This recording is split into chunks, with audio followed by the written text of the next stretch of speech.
senator from Kentucky. You know, it's amazing to me to be lectured to and to hear about how awful the Tea Party is and what the Tea Party represents from folks who have never been to a Tea Party. You know, come on down to a Tea Party. Bring your Huey Long rhetoric. A chicken in every pot, a windmill in every background, a windmill in every backyard. Bring it on down to the Tea Party. Let's have a discussion. Bring it out to the American public. We hear from those who want to lecture the Tea Party about cutting spending.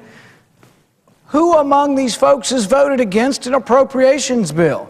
We haven't even seen an appropriations bill in this body in over a year. We didn't see a budget. We're spending $2 trillion we don't have, and they're here blaming it on the Tea Party. Who's in charge here? It's not the Tea Party.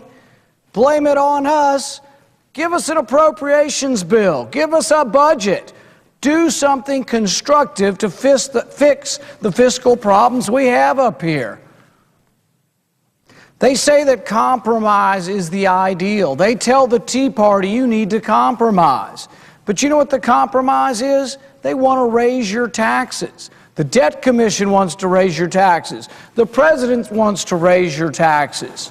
That's what they're talking about. The President yesterday said he's going to cut $4 trillion. Well, try to read what's going on here. He said he was going to spend $46 trillion a month ago, his budget. Before we've even had a discussion of his budget, he's going to cut $4 trillion off the $46 trillion he's going to spend. These are no cuts. We will spend more this year than we spent last year.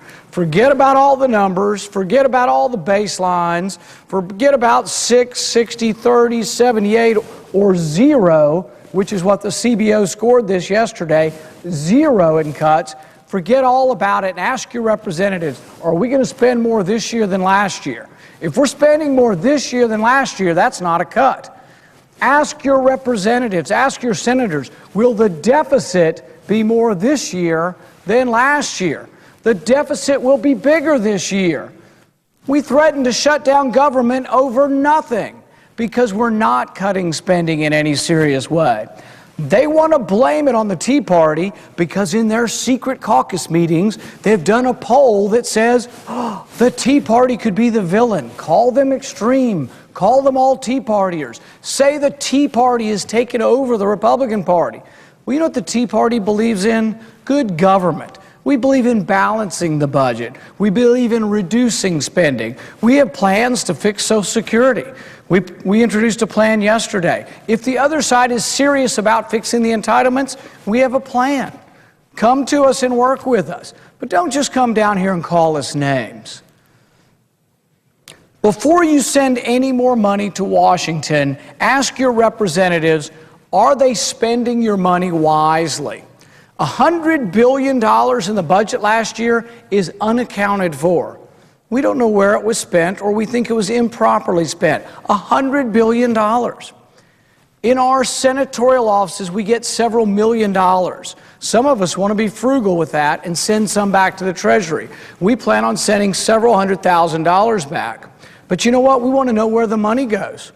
We're still not certain. We've been asking for 4 months. Some people say that money is kept in some fund for 3 years and then may go back. Other people have told us the leadership spends that money. We don't have a definitive answer for even trying to save a couple $100,000 of your money that I have control over. Now, the Pentagon spends a lot of money. Some people say we can never cut any, but are they spending their money wisely? Well, you don't know because we can't audit them. Why can't we audit them? The Pentagon tells us they are too big to audit. You heard about the companies saying they're too big to fail. The government tells you now they're too big to be audited. We got a partial audit of the Federal Reserve. We got some information from that. Guess what? We're now fighting a war against Gaddafi. You know what we were doing last month? We were giving him money. We give him foreign aid, not much, but we give him some. We also helped to bail out his national bank. Well, in these third world countries, the national bank is the leader's piggy bank. We don't know who owns it or where the money goes. Half of it's probably spirited off to secret accounts in Switzerland. But the U.S. taxpayer bailed out Gaddafi's bank. Now we're bombing him. The budget bill that we're talking about has now been scored by the CBO and will cut almost nothing, maybe a couple $100 million. It will increase defense spending by $8 billion, and it will cut spending by $8 billion. The net is about zero. Our deficit this year will be bigger than last year. Our overall spending will be bigger this year than last year. We are not yet serious in Washington. We have not yet here recognized the severity, the enormity, and the significance of how big this deficit is.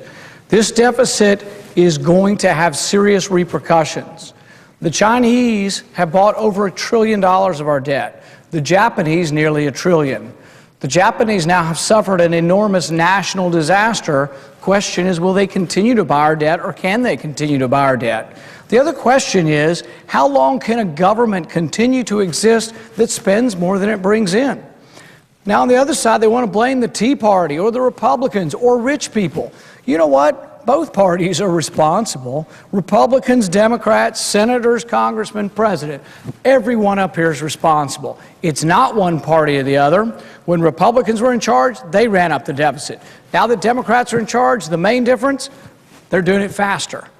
But the Republicans weren't doing a very good job either during our time in power. We have to understand that the people can do things. Not everything has to be done up here. The states can do things. We have to believe once again in the American dream. Believing in the American dream is not standing here on the floor and castigating rich people.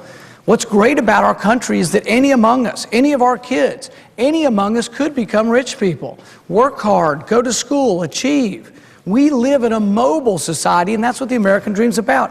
We got away from Europe because all the land was owned, and it was stifled by nobility. We came here where there was plenty of land and plenty of opportunity, and the American dream is believing in that. The interesting thing is when they try this soak the rich, this old Huey Long stuff, when they try this, it's actually failing with the American people, because many of us believe that our kids could gain great wealth or could gain great success. We still believe in the American dream.